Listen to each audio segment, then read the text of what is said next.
Wednesday, February 25th, 2026. You are listening to the Daly Dose Sports Podcast, and I am your host, Clint Daly, coming to you from the Mile High City here in Denver, Colorado, and we are back for another week of talking sports with a dose of common sense. Hey, happy Wednesday to you. Hope your weekend went well. I hope your week now is going well, and that you, your family, your friends, everyone in your world is staying strong and healthy right now. And I really hope that you enjoyed those 2026 Winter Olympics from Italy. Hey, they had some serious drama. We saw a number of things taking place there. We saw Lindsey Vonn destroy her leg trying to ski with a blown ACL. She says that there was a risk of amputation after that horrible accident. We saw Michaela Schifrin make history on the ski slopes, and she had struggled at times. She stepped up in a big way. Ilya Malinin, the quad god, got nervous and fell down in his biggest moment. Elisa Liu seemed like she was just having a blast on her ice skates, and she triumphed in her biggest moment. The U.S. women's hockey team rebounded from their loss back in those 2022 Olympics to beat Canada and win the gold medal.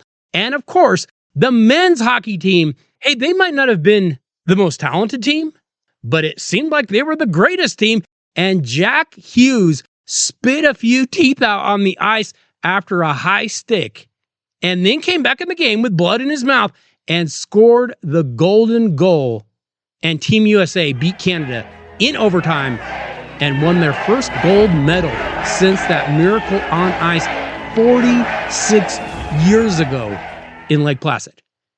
Hey, I'll be the first to say, the Winter Olympics are weird, but there were some really entertaining aspects to these games I was watching.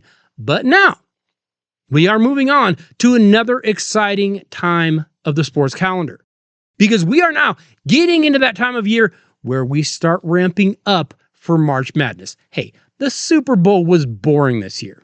The NBA Finals, I don't know, they seem like they're getting worse every year. Major League Baseball, of course, can be a snooze fest. But hey, March Madness, it just lives up to the hype every single year. Every single year, they talk about, hey, there's going to be upsets, there's going to be surprises, there's going to be last-second shots, there's going to be amazing performances, and guess what? It lives up to it every single year. Well, hey, we are going to begin getting you ready for March Madness, and what better way to do that than by having a guy that just wrote a book about maybe the greatest Cinderella story in the history of the NCAA tournament on the show here. Hey, in fact, let's jump into that right now.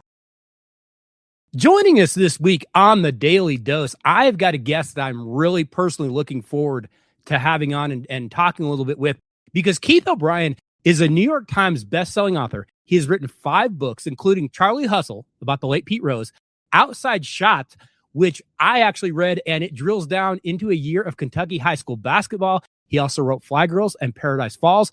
His work has appeared in New York Times Magazine, The Atlantic, Rolling Stone, The Wall Street Journal, National Public Radio. He is everywhere. This is a big-time author here. Well, his latest release is named Heartland, and I'm telling you from personal experience, it is a page-turner because it covers basketball in Indiana and specifically the legend himself, Larry Bird. You know, before Larry Bird became a legend, he was just a kid from a small town, French Lick. He had some issues. We're going to drill down on that just a little bit. But this book kind of shows how basketball is in Indiana. It shows the journey that Bird had to go on. And when you read the story, you're kind of like, I don't know how he made it to where he is, because it's actually unreal. But Keith O'Brien, welcome to the Daily Dose. I am genuinely happy to have you here today. Thanks so much for having me, Clint. Great to be with you. Keith, just a little background on you. Where did you grow up? Were you back in that part of the country? Yeah, so I'm born and raised in the Midwest, and raised in Cincinnati, Ohio. And so, you know, when I wrote my book, Charlie Hustle, about Pete Rose, I was really coming home in a lot of ways. Sure. And it was really coming out of that project that I was thinking about other Midwestern stories that we, you know, maybe have overlooked. And that's when I started thinking about Larry Bird. And, you know, I feel like every time someone is told the Bird story, They always do the bird magic thing, the bird magic sing-song back and forth narrative. Because, of course, as many of you will know, Bird and Magic going to face each other in that epic NCAA championship game in March 1979. And will, of course, both go on to have iconic sports careers. So I get it as a storyteller why you would want to do it that way. But the truth is, Bird and Magic weren't friends. They barely knew each other in 1979. They'd only met once. In that one meeting, they barely spoke at all. So, they don't have a relationship. They aren't rivals. And what I really wanted to do here was sort of tilt the camera in a different way, take a different perspective, and tell the story of the rise of Larry Bird in rural Indiana and the enduring miracle of his 1979 Indiana State team, because it was a miracle. No, it absolutely was. And I'm glad that you are a Midwest guy because you get it. People don't understand that basketball in that part of the country, Ohio, Indiana, even going into a little bit of Illinois, Pennsylvania, that kind of thing, it's like football in Texas. It's just different. 10 of the 12 largest high school gymnasiums anywhere are in Indiana.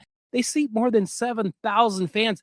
That's in high school. That's just how things go. Now, I'm going to be totally honest. I grew up, I'm from Denver. I'm a Denver kid.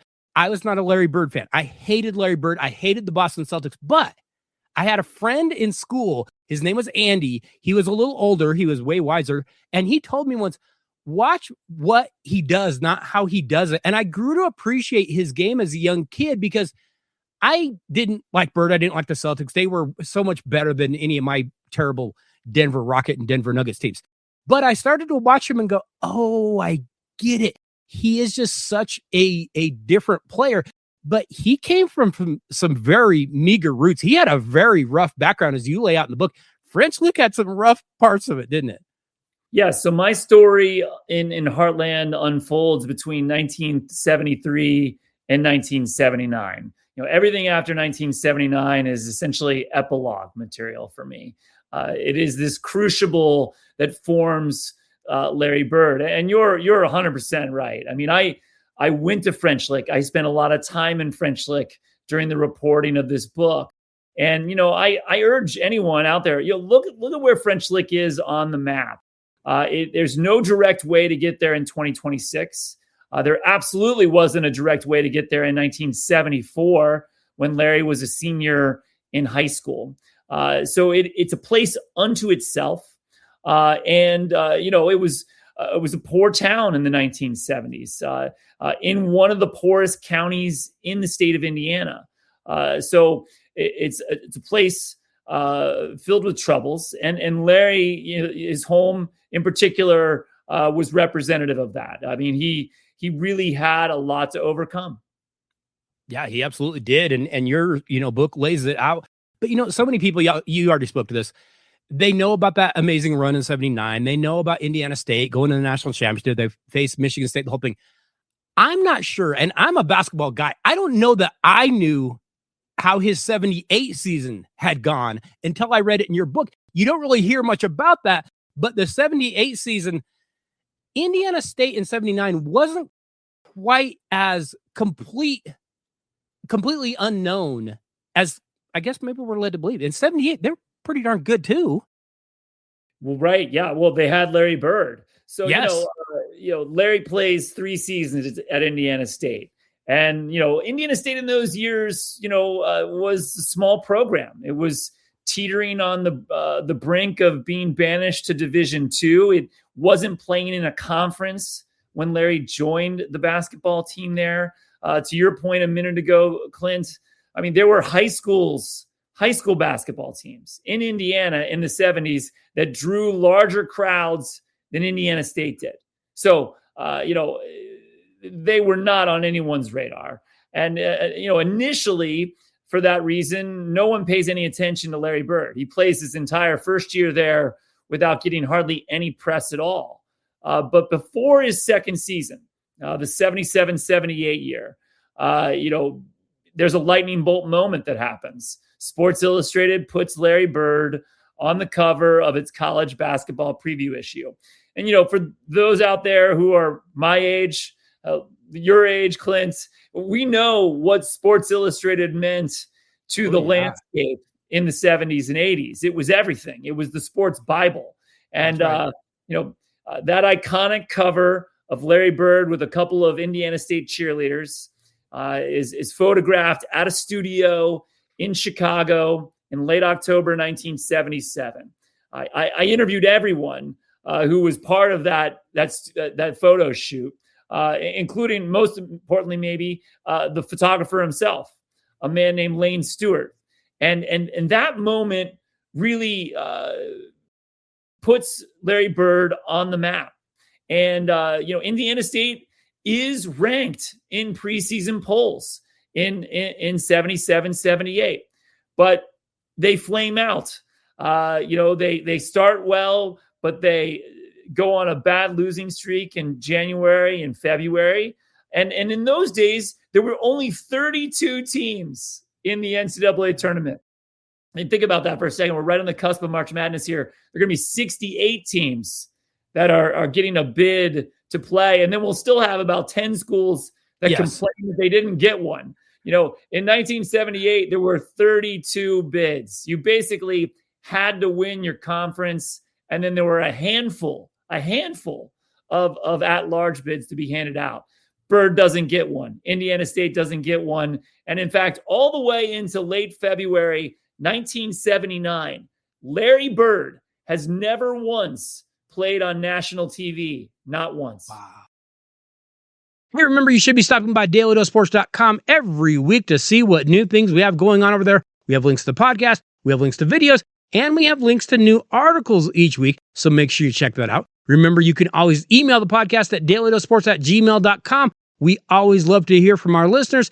And remember, you can pick up some Daily Dose gear over at the website as well. Maybe you need a t-shirt, a hoodie, a sweatshirt, a baseball cap. They have it all over there. You can find the links to it over at DailyDoseSports.com. Well, and your book does such a great job of comparing that era in the late 70s, even to today with NIL. And you discuss a little bit, hey, there were some things going on behind the scenes that maybe people weren't aware of at the big schools. Indiana State couldn't afford to do that stuff, though. They were just trying to hold on. Well, one thing's for certain is, the world has completely changed. Yes. And because of those changes, I do think it's going to be harder for us to have an Indiana State kind of miracle. That's right. Let me be clear. I do believe that college athletes should be paid, should be compensated. For decades, the NCAA and major college programs profited off the backs of young athletes, often to their own detriment. Young players got injured, burned out, got nothing for it. That was wrong. But the world we're living in now has created a system where it's just going to be much harder for a Larry Bird, Indiana State miracle to take place. Could a player of Larry Bird's caliber and talent slip through the cracks and not be recruited by top schools and end up at a small school like Indiana State? Yes, absolutely. That can still happen in 2026. But once Larry Bird was there at Indiana State, he proved right away that he was for real. Averaged almost 30 points a game, in 1976, 77, his first year. There's a reason why Sports Illustrated is putting him on the cover in November 1977 and calling him college basketball's secret weapon, because he is. And in these days, that player would have been able to cash in and leave the school that recruited him or her initially and go sign with a bigger program. And again, I think that's great for players, but it's really hard on fans. And it's going to make a miracle Cinderella story like Indiana State much harder, because in this day and time, a young Larry Bird, would have left most likely and gotten paid to play big money to play somewhere else. Your book also dives into the background of one Robert Montgomery Knight, one of the most controversial and confusing personalities probably in American sports history. Of course, Bird began his collegiate career at the University of Indiana, playing for Knight. It didn't go so well, did it? Well, Bird ends up at Indiana in August and September 1974. But it's not because Bobby Knight was falling over himself to sign Bird. He comes a little late to the party in the spring of 74, but he is the biggest name in Indiana. I mean, I think he in 1974 was the most important man in Indiana. Everybody in town, in French Lick, in West Baden, where Bird grew up, wants him to sign there, wants him to go play for Bobby Knight. And he does. And Bird doesn't make it 3 weeks at Indiana. And, I have fresh reporting, new scenes and details in the book about that, about what happened there. But when Bird leaves in September of 74 and hitchhikes home to French Lick, it is a point in time where we are on the brink of losing Larry Bird forever. To just give you a perspective of how big, or rather how small, Larry Bird was in September 1974. There is only one newspaper in the state of Indiana that writes about him leaving. It's the Bloomington Herald Telephone. One article. Knight is out of town at a coach's convention. He's giving a talk up in Fort Wayne, Indiana, on the night that Bird leaves. When he gets the news that Bird is gone, he doesn't panic. He doesn't rush home or go down to French Lick. As he tells the Bloomington Herald Telephone, we've accepted it. He's gone.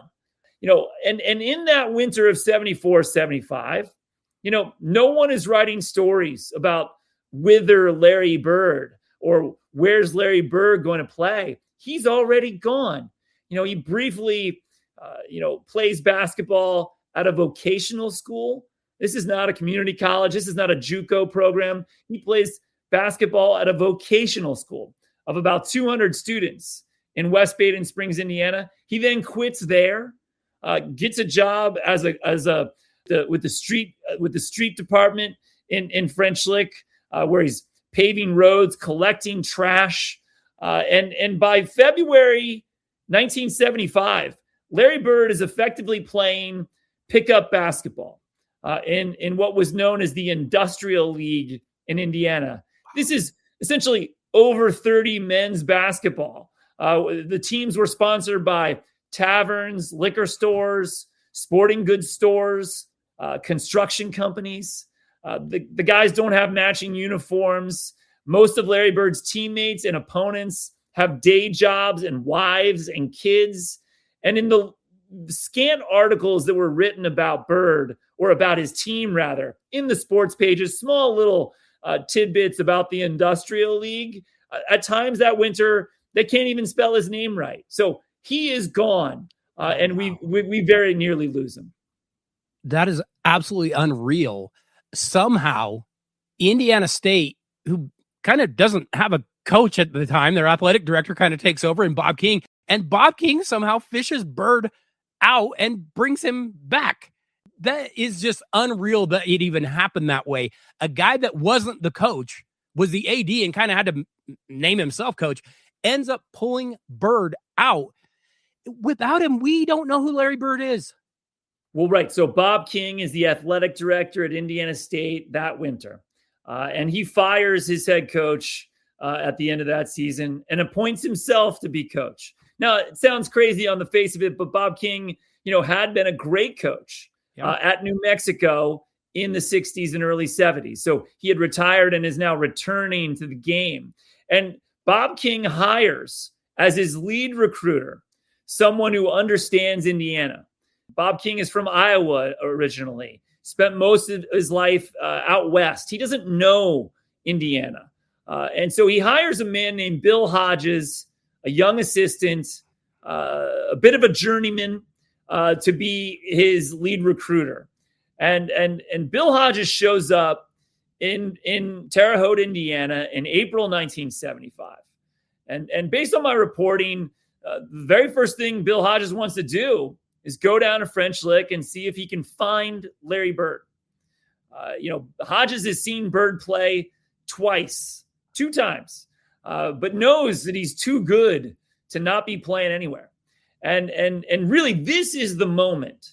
And it's Bill Hodges who's the person who pulls Larry Bird back from the brink. Sometime early that April, Hodges goes down there, down to French Lick, which is, over a 2-hour drive from Terre Haute, and goes hunting for Bird. He goes to the high school. He goes to Bird's house and ultimately finds Bird outside the laundromat on State Road 56, there on the edge of West Baden and French Lick. And in a meeting that will happen that day inside Bird's grandmother's house, Bill Hodges connects with Larry. And I think what's important to know about Bill Hodges is he's a lot like Larry Bird. He's from rural Indiana. He knows what it's like to be poor and overlooked. And really he connects with Bird.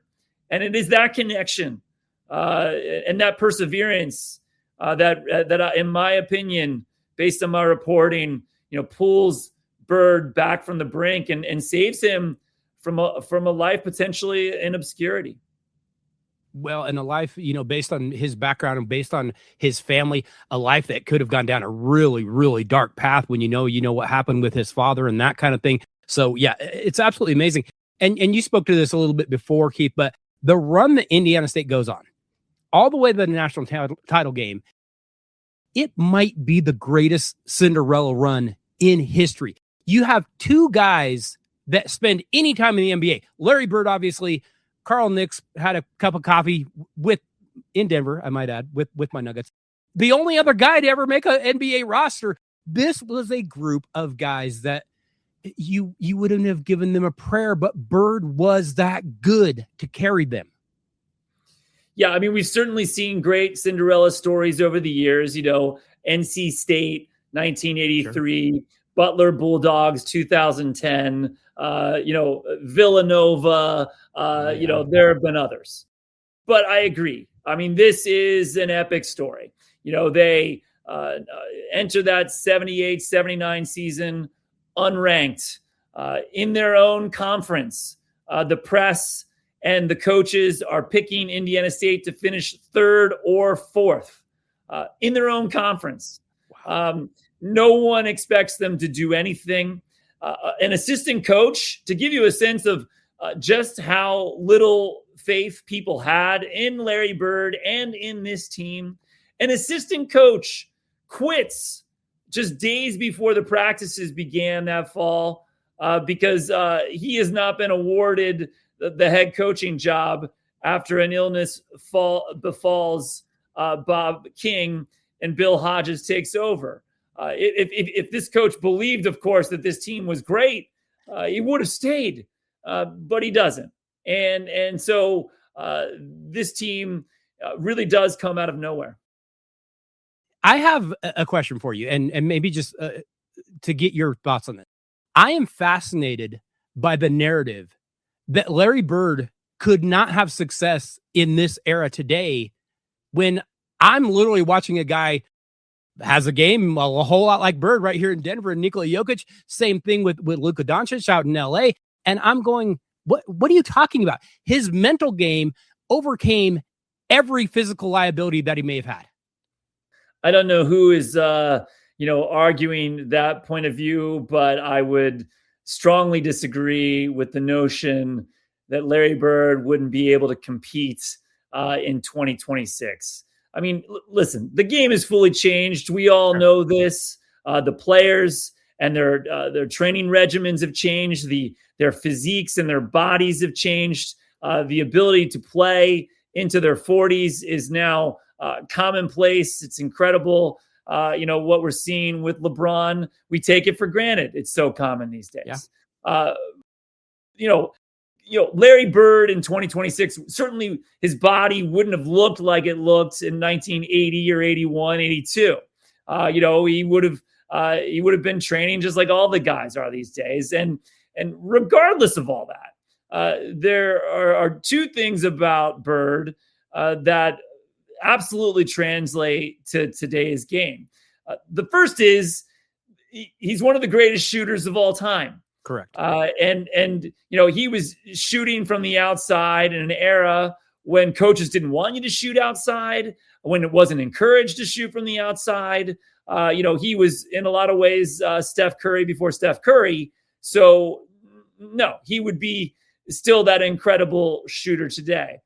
And the second thing is just something that's inside of him. Larry Bird has that trait that so many great athletes have. He is driven, by grievance. He is driven for revenge. He is driven to prove himself every single night. And a lot of great all-time athletes had that quality. Michael Jordan, Kobe Bryant, Tom Brady, on and on. And so Bird, for all those reasons, would absolutely be tearing up the league in 2026. Agree 100%. And the way that he played, we're literally watching guys take from his game today. You people look at my guy here, Nikola Jokic here in Denver, and they're going, "Oh, he sees the floor." Bird was doing that 40 years ago. And I don't know that people truly grasp that, because sports people in general are usually the youth. They're the loudest, at least, and they have no memory and they have no history, so they just don't grasp it. But what Bird was doing way back then, it's absolutely the same thing as what Jokic is doing now. I've got to ask you, because you did go up to the national championship, the national championship game against, that's, kind of where it ends there. Was there a story or maybe something that you got from Bird that, because you did end there, that you couldn't use? Was there a story that you had that you're like, oh, I'd like to use that, but I it just doesn't fit where you went with the book? Well, in any reporting project, in any book, you're leaving things on the cutting room floor. You should be. You should be. Of course. It's not my job, I don't think, to fill my book with a bunch of information and stories. It's my job to tell a good story. Yes. And to keep that story moving, and so that the reader wants to go to the next chapter, wants to turn the page. And so I am constantly cutting out of my books, lots of good things. Because I want to keep it on track. I want to keep it moving. And so certainly, yes, there were lots of things that I know, that I learned, scenes, moments, details that aren't included in the book. I'll just share one here. Much later, well past my narrative, which again, Heartland takes place between 73 and 79.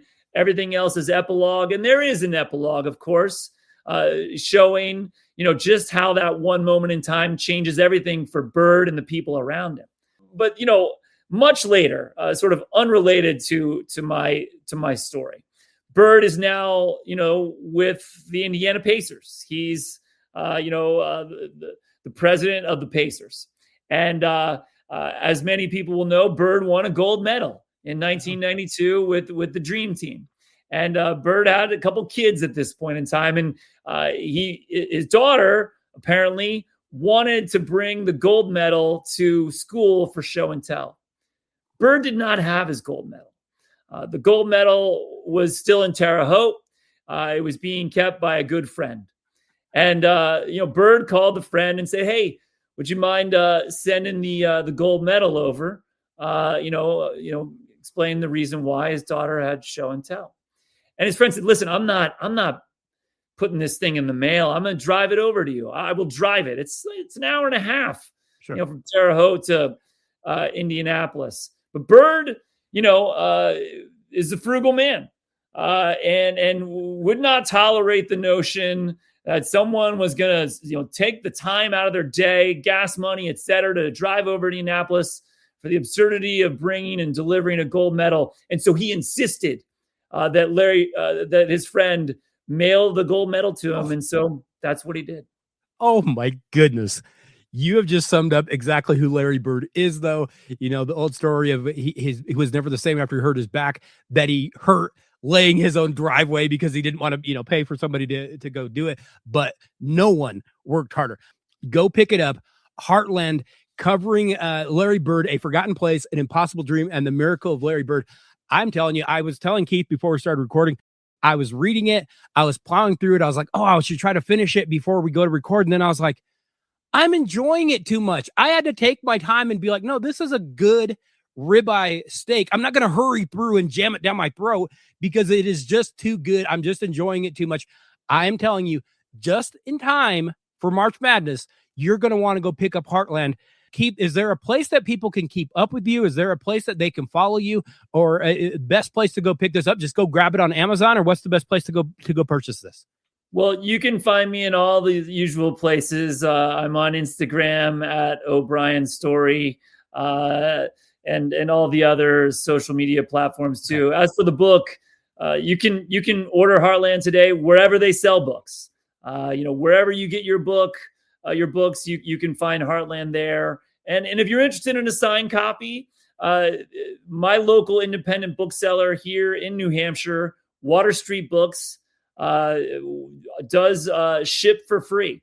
And you can go to the Water Street Books website, Water Street Books in Exeter, New Hampshire, and order signed books directly from there. And they will arrive as if by some miracle through the mail, just like Larry Bird's gold medal once. Just like his gold medal. Perfect. Excellent way to sandwich that in. Keith, I could not thank you more for your time. I've got one last question for you, and I'm going to put you on the spot, and I apologize in advance. Talking college basketball, getting into that silly season of March Madness. Who's going to do it? Who's your pick? Is there a team out there you like? I don't know. It's so hard. The one game that I was invested in recently was North Carolina's upset of Duke. That was a lot of fun. Yes.